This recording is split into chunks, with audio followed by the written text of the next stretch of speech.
We're up the top of our hayfield. This hedge behind us and the fence that's in it is the subject of our interest today. We needing to cut it back a bit, and the fence here, we had to do an emergency repair on it a couple of days ago because the sheep had found their way through. So we've blocked up the gap that was there. And what had happened was that over time the fence had become crushed under vegetation, and that meant that there was a lower barrier for the sheep to get over. So 5 of them decided to go walkies, so we rounded them up, put them back in the field here and blocked up the gap. But this entire length of fencing along here and hedge needs a bit of work doing on it because all the fence posts are rotten. They must have been in for years. The livestock netting itself is fine.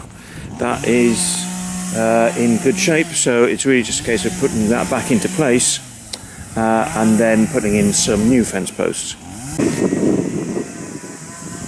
So this is the gap where they found their way through, and it needs a new gate post right in the middle of it, maybe even a second one as well.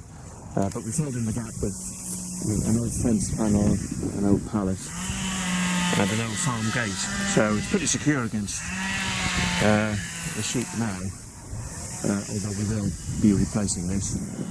But we've got about 50 metres of hedging to sort out, hedging and fencing along here, as you can see.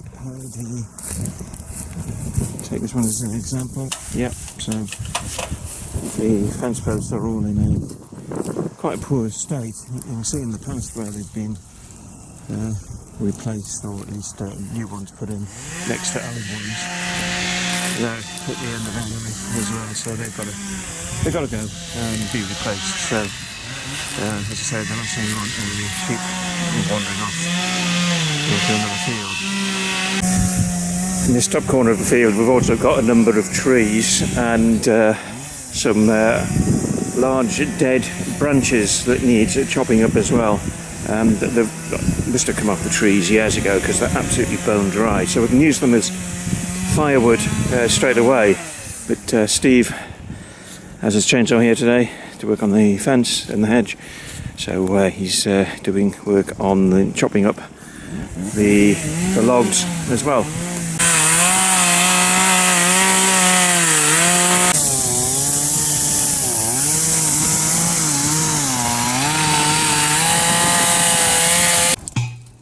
This is an example of the problem we have. You can see the netting, but you can also see that it's weighed down by branches, so they're clipping the hedge, so the fence rather. So the hedge needs cutting back as well. I don't think it's been done for decades. Right, so we've got as far as the other end of the hurry. And we'll crack on with doing that more over the next few days.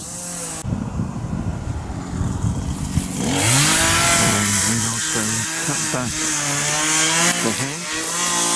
As you can see, the fence posts are pointing in all sorts of directions. So they've been replaced. Hopefully that will secure this part of the field. When we bought this land 2 years ago, we weren't actually expecting to keep sheep on this field, on field 3, our biggest field. So we're just going to leave it for hay. But at this time of year, there is the opportunity to let the sheep onto the field and just let them graze over the winter, and then in the spring or move them off here onto field 2, which was where we were originally planning to keep the sheep. We'll move them onto field 2, or at least keep them on field 2, because they've actually got free run between 2 and 3.